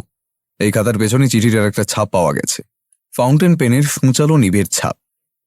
সেখানে পরিষ্কার ভাষায় মোহিনী লিখেছে, বাবা, এর আগেও আমি 2 বার গর্ভপাত করিয়েছি, আর এই পাপ আমার দ্বারা সহ্য করা সম্ভব নয়। এবারে যদি আমি তোমার জন্য অন্তঃসত্ত্বা হয়ে পড়ি, তৃতীয়বারের জন্য আমি আর গর্ভপাত করাবো না। তার জন্য যদি তুমি আমায় মেরেও ফেলো আমার দুঃখ নেই, আমি তোমার নামেও কোনো নিন্দা চাই না, কিন্তু গর্ভপাত আমি করাবো না। সব মিথ্যা, সব মিথ্যা, এসব আমাদের বানানো গল্প। ব্যোমকেশ এগিয়ে গিয়ে সজোরে একটা চড় কষিয়ে দিল নিবারণ সান্যালের কুঁচকে যাওয়া গালে। তিনি ধপ করে সোফায় বসে বললেন, আপনি নিজেই নিজের মেয়ের খুন করলেন নিবারণ বাবু, একটু লজ্জা করলো না আপনার? হ্যাঁ, এ বাড়িতে একটি মাত্র প্রবেশদ্বার রয়েছে, সেক্ষেত্রে বাইরের কেউ ঘরে ঢুকে বিষ মিশিয়ে যাবে এটা বিশ্বাস করা কঠিন। আপনি তো সেই দিন সন্ধ্যাবেলা কারোর সাথে টেলিফোনে তর্ক করছিলেন, তাই না? কে ছিল সে? ভুল হয়ে গেছে ব্যোমকেশ বাবু, ভুল হয়ে গেছে। নিবারণবাবু নিজের চুল খামচে কেঁদে উঠলেন।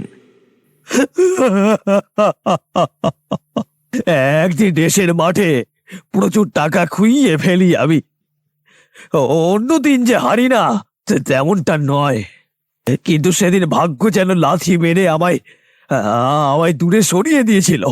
সোজা চলে যায় মদের আড্ডায়, সেখানে একেবারে গলা অবধি ডুবে যখন বাড়ি ফিরি দেখলাম মোহিনী আমার জন্য বসবার ঘরে অপেক্ষা করছে। লীলাবতী ছেড়ে যাওয়ার পর মায়ের জায়গাটা ওই পূরণ করেছিল, কিন্তু সেদিন কি থেকে যে কি হয়ে গেল ব্যোমকেশ বাবু আমি নিজেও জানি না। দিন কুড়ি বড় মোহিনী আমায় জানায় সে অন্তঃসত্ত্বা, তার মাসিক হচ্ছে না। প্রথমটাই তার উপর সন্দেহ হয় আমার, কিন্তু মোহিনী নিষ্পাপ চোখের দিকে তাকিয়ে বুঝলাম এটা আর কেউ নয়, সেই রাতে আমারই করা একটা পাপ। ইচ্ছা করে করিনি ব্যোমকেশ বাবু, বিশ্বাস করুন আমি ইচ্ছে করে কিছুই করিনি। হয়ে গেল, তবে আমি খুন করিনি, বিশ্বাস করুন। ডুকরে কেঁদে উঠলেন তিনি। তৃতীয়বার অন্তঃসত্ত্বা হওয়ার ব্যাপারটা হয়তো অন্য কেউ জানতো, তাই না বেগম সাহেবা? রুষা বেগম এতক্ষণ কাঠ হয়ে দাঁড়িয়েছিলেন। এবারে সম্বিত ফিরে পেয়ে বললেন, গত সপ্তাহে আমার কাছে কেঁদে ফেলেছিল মেয়েটা। প্রথমবার ভুল হয়ে গেলেও দ্বিতীয় তৃতীয় পরে হয়তো আরও হতো, তাই না নিবারণ? এই ব্যাপারটা একটা স্বাভাবিক রূপেই পাল্টে গিয়েছিল। মোহিনী আমার কাছে এসে বলেছিল যখনই নিবারণ জুয়ায় মারাত্মক রকমের হেরে ঘরে ফিরত তখন সমস্ত রাগ সে বের করত ওই নিষ্পাপ শরীরটার ওপর। তাই আপনি ভাবলেন এই উপায়ে যদি কিছুটা টাকা গছিয়ে নেওয়া যায়। মানুষ খুন করা আপনার দাঁতে নেই, তবে শয়তানটা মরবে কবে আপনি হাতে টাকা পাবেন, কবে স্কুল তৈরি হবে, তার থেকে এই ভালো। কিন্তু যদি ঘুণাক্ষরেও জানতে পারতাম জানোয়ারটা মেয়েটাকে প্রাণে মেরে ফেলবে, কখনো এরকম করতাম না, কখনো না। বিধু দারোগা নিবারণ সান্যালের কোমরে দড়ি পরিয়ে টানতে টানতে নিয়ে গেছেন থানায়। সম্প্রতি একটা নকশাল আন্দোলন শুরু হয়েছে কলকাতায়। জায়গায় জায়গায় খুন রাহাজানিতে ভরে উঠেছে। তারই মাঝে এমন একটা নারকীয় ঘটনার সঙ্গে নিজেরাও যে কখনো জড়িয়ে পড়ব, এটা কল্পনা করিনি। আচ্ছা ব্যোমকেশ, অন্য চিঠিগুলোর ব্যাপারে কিছু বললে না কেন? সিগারেট ধরিয়ে একটা লম্বা টান দিল সে, তারপর দীর্ঘশ্বাস ফেলে বলল, এমনিতেই এদের নিয়ে কম হাসিটারটা হয় না সমাজে। কবে যে সমাজটা উন্নত হবে, কবে যে এদের আর 5টা সাধারণ মানুষের মতো করে দেখতে শিখবে জানি না। সেখানে এই বিষয়টা নিয়ে যদি বেশি নাড়াঘাটা করতাম তাহলে আরও একটা মানুষের জীবন নরকে পরিণত হতো। জেনে রাখবে, ভালো খবর যতটা দ্রুত ছড়িয়ে পড়ে তার থেকে অনেক তাড়াতাড়ি ছড়িয়ে পড়ে এই খবরগুলো। তাছাড়া নারী জাতি বড়ই জটিল অজিত, কখন যে কার উপর মন চলে যায় কে জানে। কিন্তু নিবারণবাবু যে ধরা পড়ার পরেও বারবার বলে যাচ্ছিলেন আমি খুন করিনি, সেটা?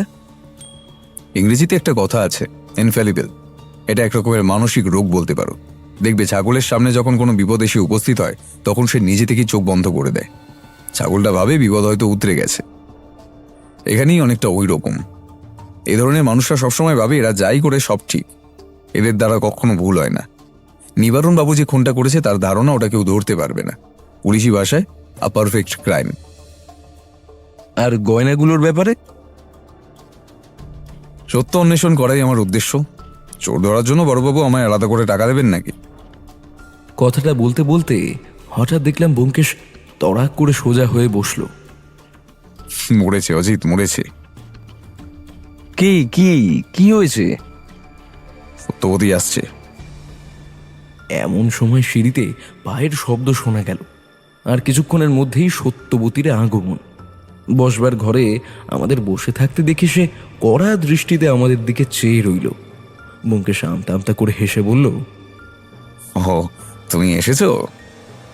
আমি গলা চেপে বললাম, আপনি থেকে একেবারে তুমি। ব্যোমকেশ আমার কাঁধে হাত দিয়েই দাঁড়িয়েছিল। এবার একটা চিমটি কেটে বলল, এসো না, বসো। আমি তো বসতে আসিনি এখানে। ময়দানের দিকে ঘুরতে যাওয়ার ইচ্ছে হলো, দাদা ব্যস্ত, তাই চলে এলাম। ঠাকুরপো, তুমি যাবে? আমি তোমাকেই ডাকতে এসেছি। ঠাকুরপো? আমি ঠাকুরপো হয়ে গিয়েছি? হ্যাঁ, কথাটা যে আমার উদ্দেশ্যে বলা হয়েছে ওটা প্রথমটায় বুঝতেই পারিনি। ঠাকুরপো, তুমি কি যাবে? আমার একা একা ঘুরতে ভালো লাগে না।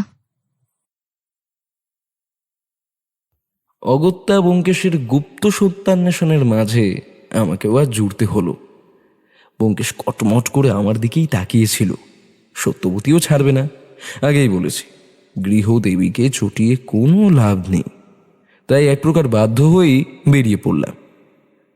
ব্যোমকেশ অনেক চেষ্টা করলো রাগ ভাঙানোর। হাওয়ায় মিঠাই, টাঙা গাড়ি, ফুচকা, এমনকি একটা দামি পারফিউমের শিশিও কিনে দিয়েছে সে। তবুও সত্যবতীর রাগ ভাঙে না। দূরে একদল ভব ঘুরে খেলা দেখাচ্ছে। 10 গজ দূরত্বে দড়ি দিয়ে 3 কোণা করে বাঁশ বাঁধা।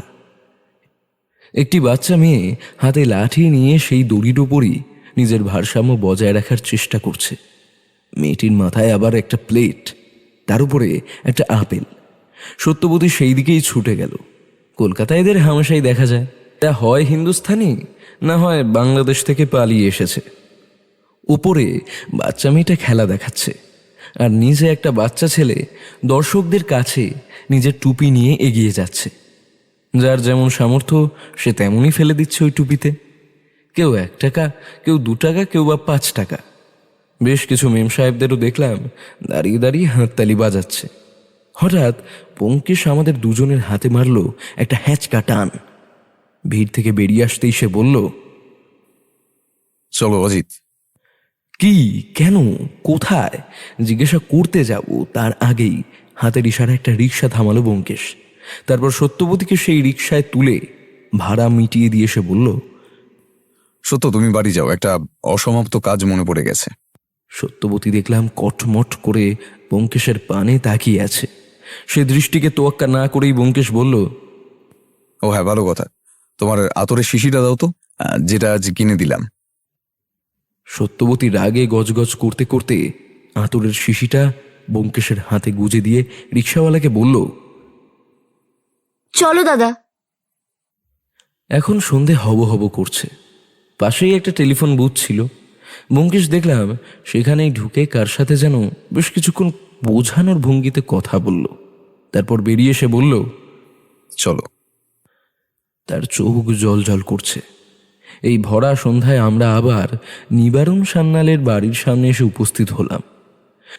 তুষার পণ্ডিত তখন বাড়ির ছাদে বসে বাঁশি বাজাচ্ছেন। অদ্ভুত সেই সুর, শুনলে মন জুড়িয়ে যেতে বাধ্য। রুষা বেগমকে পুলিশ পাকড়াও করেনি, তার বিরুদ্ধে সেভাবে কোনো প্রমাণ পাওয়া যায়নি। আমরা ভেতরে ঢুকলাম। ব্যোমকেশ আগেই বলে দিয়েছে এখন সে একাই কথা বলবে, কেউ জুতো পরে ভেতরে ঢুকবে না, একটা আওয়াজও যেন না হয়। নতুন কেনা আতরের শিশিটা সারা গায়ে ঢেলে সে শেষ করে ফেলেছে। আতরের তীব্র গন্ধে নাক ঝাঁঝিয়ে আসে সবার। ব্যোমকেশ ধীরে ধীরে সিঁড়ি বেয়ে ওপরে উঠে গেল। আজ তার ছাত্ররা কেউ আসেনি। তুষার পণ্ডিত একাই সামনের দিকে মুখ করে বাঁশি বাজিয়ে চলেছে। ঠিক তার পেছনেই সূর্য অস্ত যাচ্ছে। সব মিলিয়ে অদ্ভুত এক পরিবেশ সৃষ্টি হয়। আমরা যখন টিনের দরজায় গিয়ে উপস্থিত হলাম, তখন তুষারবাবু নিজের বাঁশি থামিয়ে দিলেন, আর চোখে একবার পেছনে দেখে মৃদু হাসলেন তিনি। ছাদে একটা টেবিল চেয়ার সবসময় থাকে, এখানেই তুষারবাবু ছাত্রদের প্রশিক্ষণ দেন। নিজের বাঁশিটা টেবিলে নামিয়ে রেখে ঘুরে দাঁড়ালেন তিনি, মৃদু হেসে বললেন, আরে, এটা ব্যোমকেশ বাবু না? সঙ্গে অজিত বাবুও আছেন মনে হয়। তা আজ এত তীব্র আতর মেখেছেন কেন? নিবারণ সান্যালের মতো আপনাদেরও কি আতরের শখ রয়েছে? ব্যোমকেশ শটাং একটা প্রশ্ন করে বসল, কোনটা কেন করলেন তুষারবাবু? মোহিনী আপনার কি ক্ষতি করেছিল? সবার মুখের দিকে তাকিয়ে দেখলাম ওখানে একমাত্র আমিই অবাক হয়েছি, আর সবাই যেন সবটাই আগে থেকে জানতো। তুষারবাবু মৃদু হেসে বললেন, কি যে বলেন ব্যোমকেশ বাবু, আমি অন্ধ মানুষ, আমি কিভাবে খুন করতে পারি? দরকার হলে আপনারা ডাক্তার নিয়ে এসে আমার চোখের পরীক্ষা করান, আমি প্রস্তুত। ব্যোমকেশ ধীরে ধীরে সামনের দিকে এগিয়ে গেল। টেবিলে একটা কাঁচের গ্লাসে জল ঢাকা দিয়ে রাখা ছিল। সেই ঢাকনা খুলে জলের মধ্যে নিজের তর্জনী সামান্য ডুবিয়ে সেটা ছোঁয়ালো তুষারবাবুর কবজির ওপর। ঠিক এইভাবে। আমি চেয়ে দেখলাম তুষারবাবুর মুখের হাসি ধীরে ধীরে মিলিয়ে যাচ্ছে, তার বদলে চোখে মুখে ফুটে উঠছে রাগ আর ক্ষোভের একটা মিশ্রিত হুঙ্কার। তবে সে ক্ষণিকের জন্য। পুনরায় নিজের স্বভাবসিদ্ধ হাসি মুখে ব্যোমকেশের উদ্দেশ্যে বললেন, তা প্রমাণ করবেন কি করে কোনটা যে আমি করেছি? রুষা বলবে? ওর কথা ধোপে টিকবে বিমলা, দারোগা বা অন্য কেউ? প্রমাণ করতে আমি আসিনি তুষারবাবু। ব্যোমকেশ বক্সী গোয়েন্দা নয়, সত্যান্বেষী। সত্যটা খুঁজে বের করাই আমার কাজ। এবারে বলবেন কোনটা কেন করলেন? আগে আপনি বলুন, ধরলেন কি করে? কিছুক্ষণ আগে ময়দানের দিকটায় গিয়েছিলাম, সেখানে একদল ভবঘুরে খেলা দেখাচ্ছে। সেখানেই দেখলাম একজন প্রাপ্তবয়স্ক লোক হাতে ডুগডুগি বাজাচ্ছে, আর তার ইশারায় তালে তালে নাচছে একটা বাদর। প্রথম বিশ্বযুদ্ধের ঠিক পরেই একটা খবর খুব সাড়া ফেলে দেয়। একদল জাপানি নাকি একটা অদ্ভুত উপায়ে মধু চাষ করা শুরু করেছে। সে মধুর মান বাজারে সাধারণ মধুর থেকে ঢের বেশি। তারা মৌমাছিদের প্রশিক্ষণ দিত, যেভাবে কুকুর, বিড়াল, হাতি, বাঘ এদের প্রশিক্ষণ দেওয়া হয় সার্কাসে, ঠিক সেই উপায়ে মৌমাছিদেরও প্রশিক্ষণ দেওয়া সম্ভব। কোন ফুল থেকে মধু সংগ্রহ করতে হবে চাষিরা তা ইশারায় বলে দিত। আপনার এই বিশেষ রাসলীলার শুরু মৌমাছিদের তালে তালে নাচাতে পারে, তাই না? তুষারবাবুর ঠোঁটের কোণে একটা মৃদু হাসি ফুটে উঠেছে। ব্যোমকেশ বলে চলল, নিজের হাতে বিষ খাওয়ানোর প্রয়োজন নেই। মৌমাছিরাই সে বিষ নিয়ে উড়ে যাবে মোহিনীর জানলায়, তারপর তার অলক্ষ্যেই সে বিষ ডুবিয়ে দেবে দুধে। আচ্ছা দাও, খেলেছেন মশাই? তুষারবাবু এবার খিলখিল করে হেসে উঠলেন। তার হাসি স্বাভাবিক নয়। একটা ক্ষুধার্ত ঘায়েল নেকড়ে বাঘ হরিণ শাবকের সামনে দাঁড়িয়ে যেমনটা হাসে, ঠিক তেমনটাই।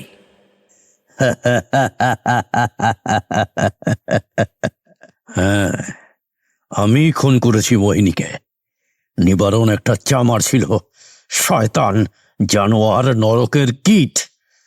অমন সুন্দর একটি মেয়ের ওপর ওইভাবে কেউ অত্যাচার করতে পারে? মোহিনী কেমন দেখতে আমি জানি না ব্যোমকেশবাবু, তবে মনের ভেতর তার যে ছবি এঁকেছি সেটা ভারী সুন্দর, ঠিক আমার মায়ের মতো। মোহিনী যখন রুষার ঘরে বসে কাঁদছে, তখন আমি ছাদে উঠছি পায়চারি করতে। ওর গলা শুনে থমকে গেলাম। একবার মনে হলো ছুটে যাই, কি হয়েছে জিজ্ঞাসা করি। তখনই ওর কথাগুলো স্পষ্ট আমার কানে এলো। তখনই আমি জানতে পারলাম মোহিনী নতুন করে অন্তঃসত্ত্বা হয়েছে।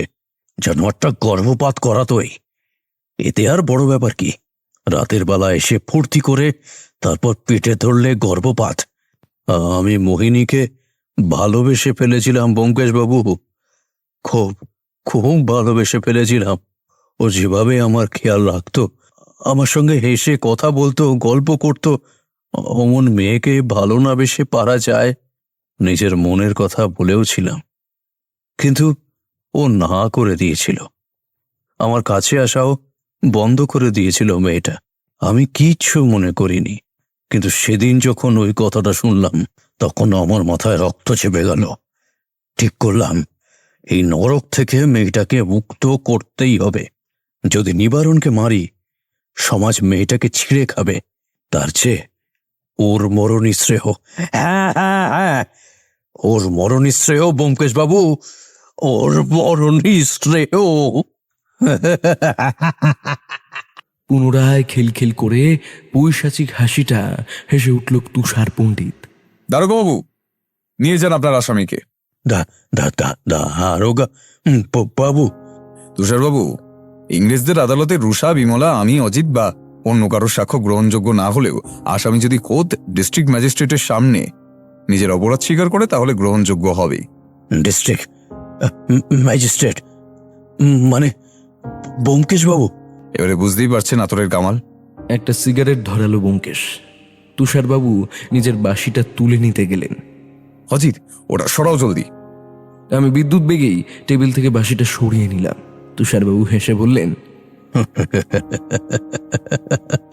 শিল্পীকে কেড়ে নিলেন ব্যোমকেশ বাবু, শিল্পকে কিভাবে ছিনিয়ে নেবেন? হ্যাঁ, কথাটা বলেই নিজের ঠোঁট দুটো একটা বিশেষ ভঙ্গিতে বাঁকিয়ে সেই অদ্ভুত সুরটা গাইতে শুরু করলেন তুষার পণ্ডিত। আমরা পাথরের মতো দাঁড়িয়ে দেখলাম। মাথার ওপর কিছু মৌমাছি তখন ভোঁ ভোঁ করছিল। কয়েক সেকেন্ডের মধ্যেই সেগুলো ছাদ থেকে উধাও হয়ে পুনরায় ফিরে এলো। আর তারপর সঙ্গে সঙ্গে বিঁধে গেল তুষারবাবুর গলায়, ঘাড়ে। চারিদিক থেকে যেন খামচে ধরল তারা। একটা নয়, দুটো নয়, একেবারে 20-22টা। আচ্ছা ব্যোমকেশ, মৌমাছিদের পক্ষে কি একটা শিশি নিয়ে উড়ে যাওয়া সম্ভব?